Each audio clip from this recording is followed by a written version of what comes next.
Evangelho de Lucas 16 e 19. Ora, havia um homem rico, e vestia-se de púrpura e de linho finíssimo, e vivia todos os dias regalada e esplendidamente.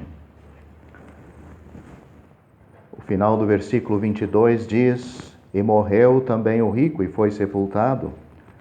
E no Hades ergueu os olhos, estando em tormentos, e viu ao longe Abraão e Lázaro no seu seio, e clamando disse: Abraão, meu pai, tem misericórdia de mim, e manda Lázaro que molhe na água a ponta do seu dedo, e me refresque a língua, porque estou atormentado nesta chama. Versículo 22, 27. E disse-lhe ele, o rico: Rogo-te, pois, ó pai, que o mandes à casa de meu pai, pois tenho 5 irmãos, para que lhes dê testemunho, a fim de que não venham também para este lugar de tormento. Disse-lhe Abraão: Eles têm Moisés e os profetas, ouçam-nos. E disse ele: Não, Abraão, meu pai, mas se algum dos mortos fossem ter com eles, arrepender-se-iam. Porém Abraão lhe disse: Se não ouvem a Moisés e aos profetas, tampouco acreditarão, ainda que algum dos mortos ressuscite. Vamos para Hebreus, capítulo 11. Mais para o final da Bíblia.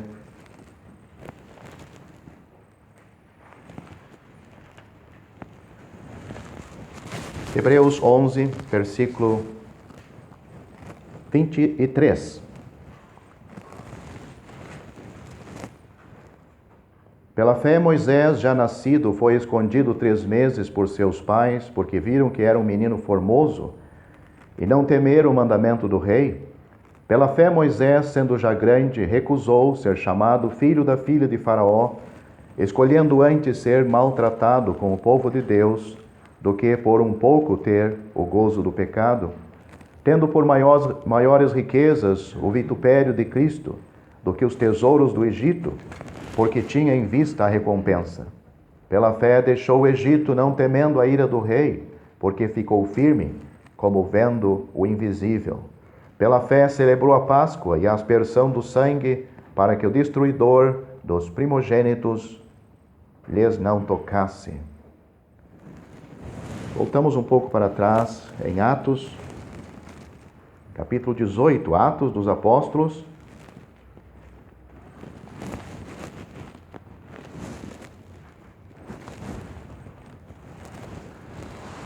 Paulo está pregando aqui em Corinto, Atos 18, versículo 12. Mas sendo Galho procônsul da Acaia, levantaram-se os judeus concordemente contra Paulo e o levaram ao tribunal, dizendo: Este persuade os homens a servir a Deus contra a lei. E querendo Paulo abrir a boca, disse Galho aos judeus: Se houvesse, ó judeus, algum agravo ou crime enorme, com razão vos sofreríeis. Mas se a questão é de palavras e de nomes e da lei que entre vós há, vede-o vós mesmos, porque eu não quero ser juiz destas coisas. E os expulsou do tribunal. Então todos agarraram Sóstenes, principal da sinagoga, e o feriram diante do tribuno. Porém, a Galho, nada destas coisas o incomodava. Só isto que vamos ler, e que o Senhor nos ajude na meditação destas leituras. Talvez para o amigo aqui não há nenhuma conexão entre as leituras, mas sem dúvida existe. Nós vemos nas três leituras a atitude das pessoas em relação ao Evangelho, em relação à mensagem do Evangelho, da salvação. E todas elas tiveram uma atitude em relação a isto. O último que nós lemos, temos este homem. Ele era procônsul, era de certa forma, um juiz ali naquela região. E o assunto que ele tinha que decidir era o evangelho que o apóstolo Paulo estava pregando, e também a religião dos judeus. Neste tipo de pessoa, como vemos na atitude de Galho, existe muita gente, a maioria das pessoas, a massa das pessoas, estão incluídos aqui na atitude deste homem.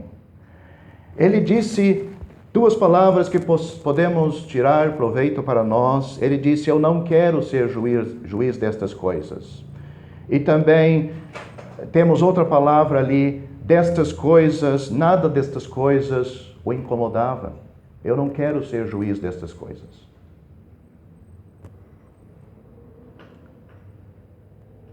Hoje esse homem provavelmente está no inferno.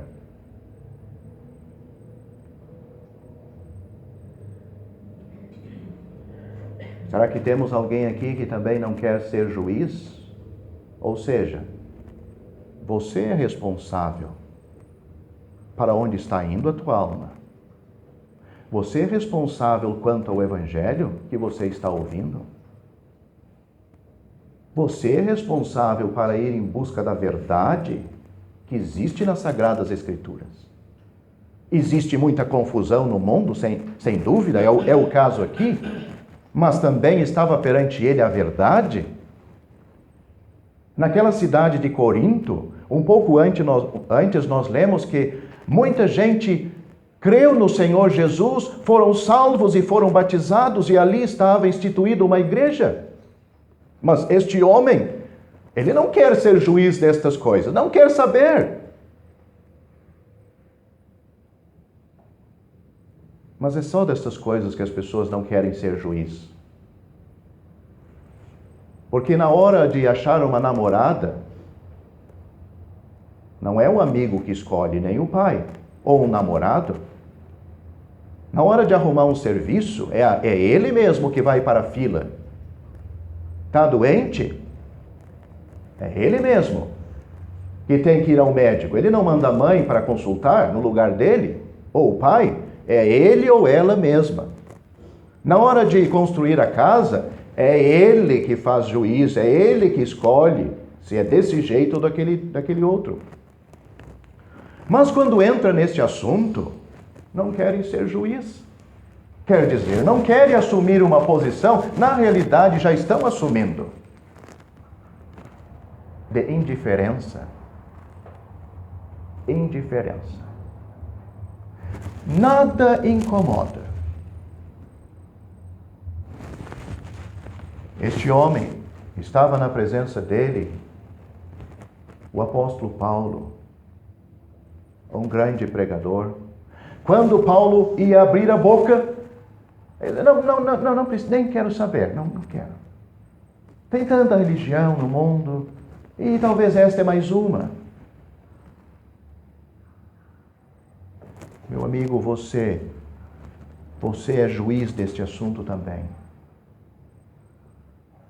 Você tem que decidir este assunto para a sua bênção eterna, para a salvação da sua alma. Você tem que tomar uma decisão quanto ao evangelho que você tem ouvido. Se você não fizer, você está tratando com Deus com indiferença. E sabe, a indiferença é a pior coisa que existe numa pessoa. A indiferença. A pessoa não responde. Sim nem não. Se chama indiferença. O que você é? Você é indiferente? Você tem uma posição assumida na sua vida? Eu creio neste evangelho de Deus. Eu não estou salvo ainda, mas eu imagino que Cristo deve ter sofrido muito por mim. Eu sei que Deus me ama e me amou tanto que deu o seu Filho unigênito. E que a salvação que Ele me oferece é de graça. E que Deus quer o meu bem, a minha felicidade eterna. Eu não sou salvo ainda por negligência. Mas eu sei. Um dia eu quero essa salvação. Pelo menos você pensa assim? A maioria das pessoas no mundo age assim. Não quero ser juiz destas coisas.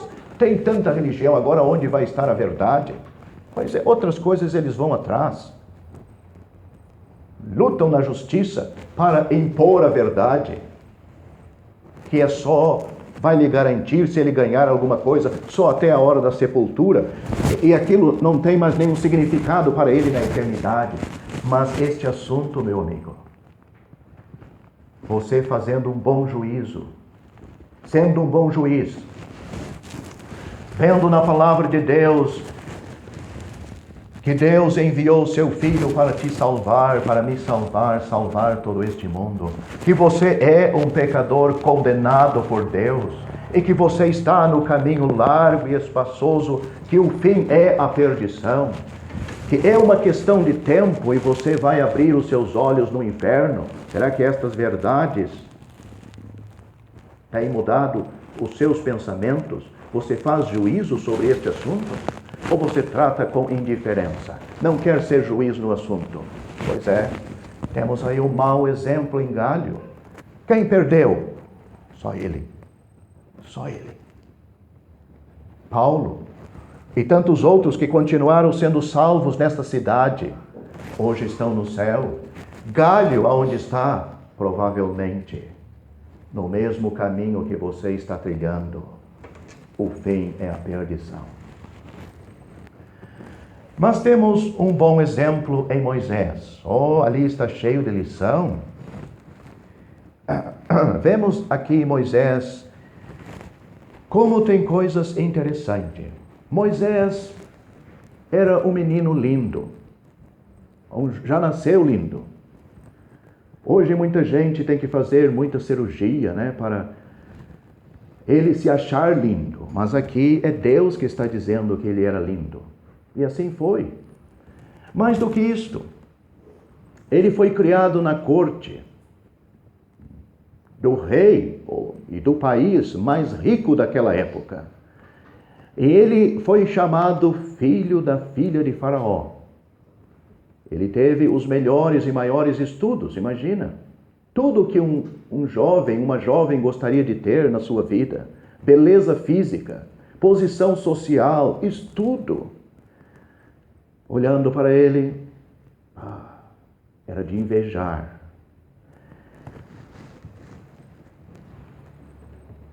Mas ele conhecia um povo, o povo de Deus. Era totalmente oposto do que o mundo estava oferecendo e promovendo em sua vida. Vamos dizer, a sorte do mundo bateu à sua porta. Mas ele conhecia um povo, a nação de Israel. Eles eram o povo escolhido de Deus. Eles tinham bênçãos prometidas por Deus. Para ele um dia chegar no céu, como nós lemos aqui, ele tinha que abrir mão de tudo aquilo para se associar. Não era o povo que ia salvar ele, não era o povo de Deus, porque nós vemos aqui que foi um ato de fé. Fé no Deus que salvava e prometia e garantia as bênçãos daquele povo. É nesta pessoa que Moisés se dirigiu e automaticamente não poderia abraçar este Deus daquele povo e continuar abraçado com o mundo do Egito e Faraó e tudo aquilo. Há muita gente, talvez você aqui, como gostaria de abraçar a salvação e continuar ainda como está. E para você seria a melhor coisa, mas não existe salvação assim, não. Nós lemos aqui, pela fé, Moisés, sendo já grande, recusou ser chamado filho da filha de Faraó, escolhendo antes ser maltratado como povo de Deus, do que por um pouco de tempo ter o gozo do pecado. Não tem nenhum problema ninguém ser bonito. Não tem. Tampouco não tem nenhum problema alguém ter dinheiro, ser rico e ter estudo. Aonde está o problema aqui? Que todas estas coisas, lá no Egito e com o Egito, era só para promover o gozo do pecado. Notou a diferença?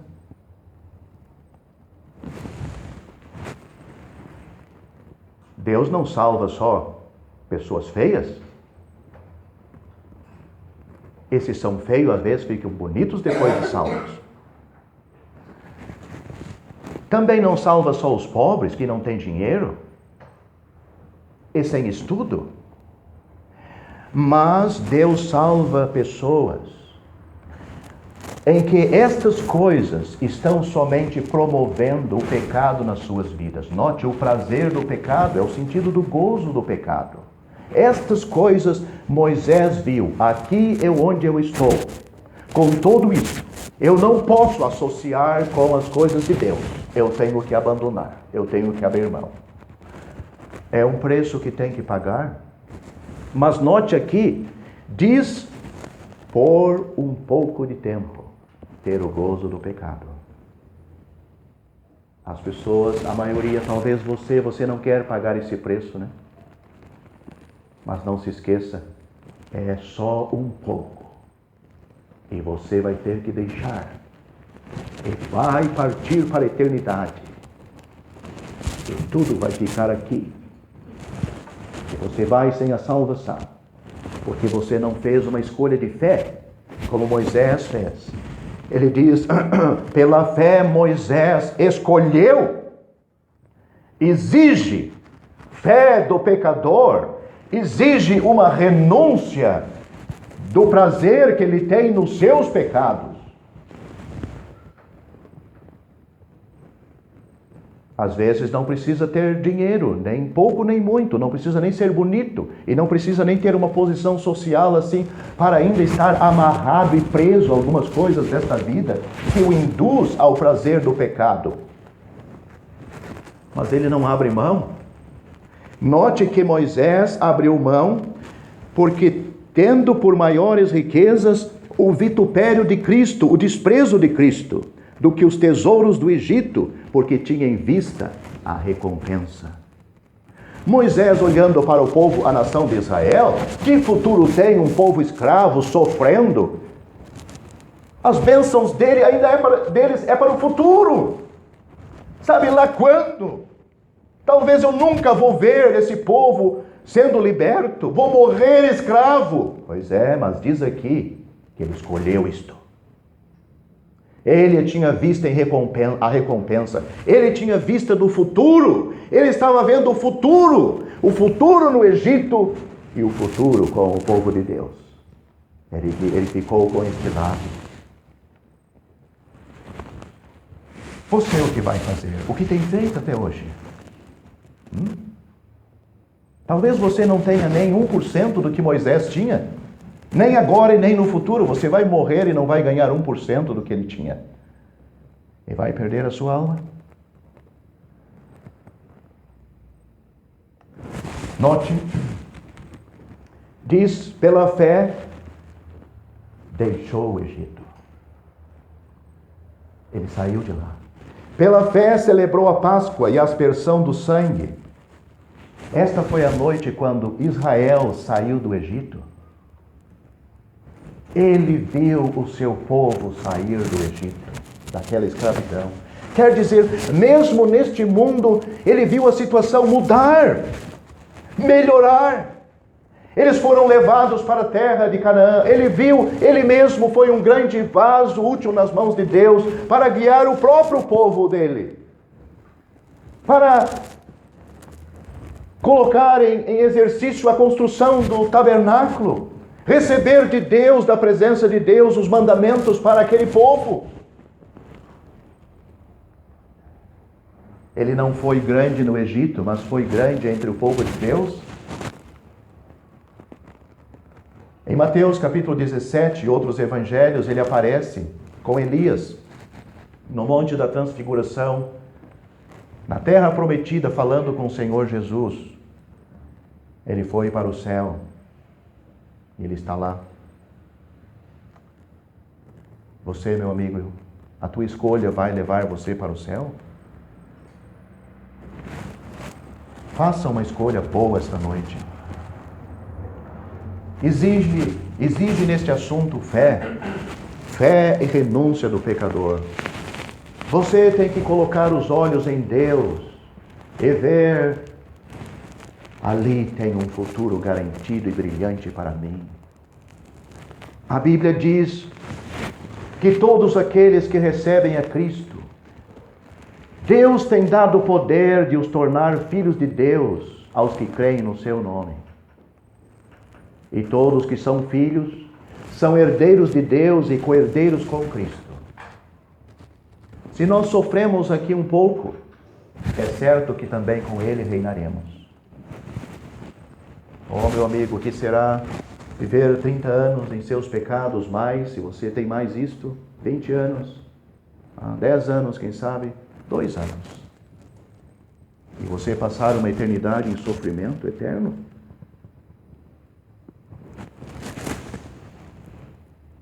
Cristo sofreu muito para te salvar, não só você, a mim também. Lá sobre a cruz do Calvário, este livro diz que Ele levou, Ele mesmo. Ele não colocou este assunto nas mãos de outra pessoa, nem um anjo veio para lhe ajudar naquela hora. O apóstolo Pedro disse que ele mesmo, sozinho, levou em seu corpo os nossos pecados sobre aquele madeiro, para que nós, mortos para os nossos pecados, pudéssemos viver para a justiça, viver para Deus. Cristo padeceu uma vez pelos pecados, o justo, por mim e por você o injusto, para te levar a Deus. Este livro diz mais, que Ele foi ferido pelas nossas transgressões e moído pelas nossas iniquidades. Na cruz, entre os céus e a terra, todos o desampararam. Mas os que desampararam Ele não podiam fazer nada no assunto da nossa salvação. Mas Deus o fez pecado por nós, para que nele nós fôssemos feitos justiça de Deus. Este livro explica que ao Senhor agradou moê-lo, fazendo enfermo. A sua alma se pôs por expiação do pecado. Sabe o que é expiação? A sua alma se pôs para tirar os nossos pecados.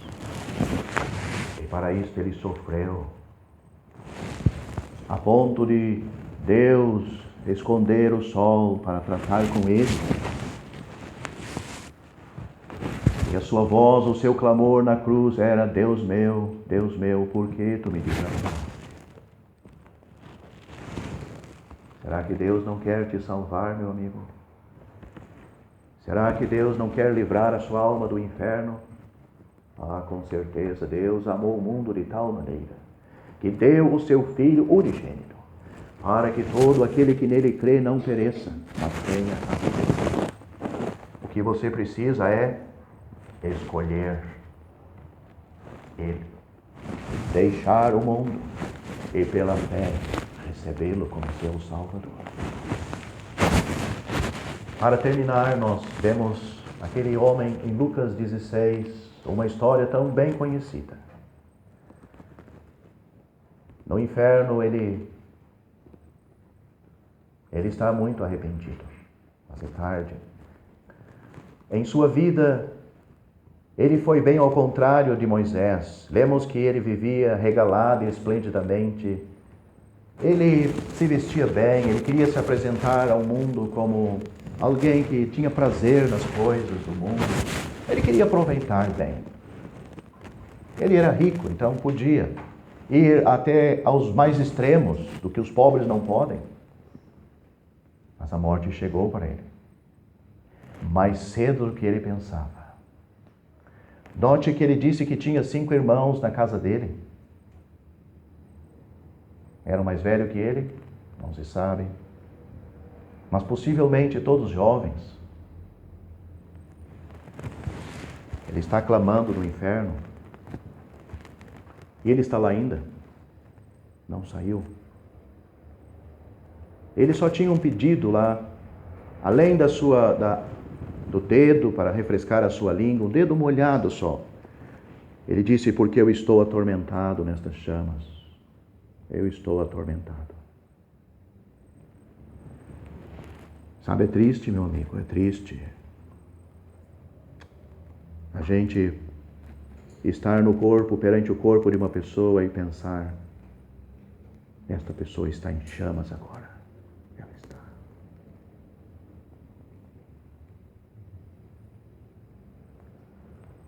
Será que é isto que você quer para a sua vida? Este homem, ele quer que um defunto vá pregar para os irmãos dele. Ele quer que alguma coisa impactante, sabe? Uma coisa bem fora do comum aconteça. Ele disse, porque os meus irmãos precisam se arrepender. Eles estão vindo para o mesmo lugar. Oh, pai Abraão, pare estes homens, pare estes meus irmãos. Eles estão vindo para cá. Diga para Lázaro, manda ele lá. Um morto vai, eles vão acreditar. Abraão disse, não, meu filho. Se eles não ouvem as Escrituras, eles não vão acreditar no morto. Assim termina a história deste homem.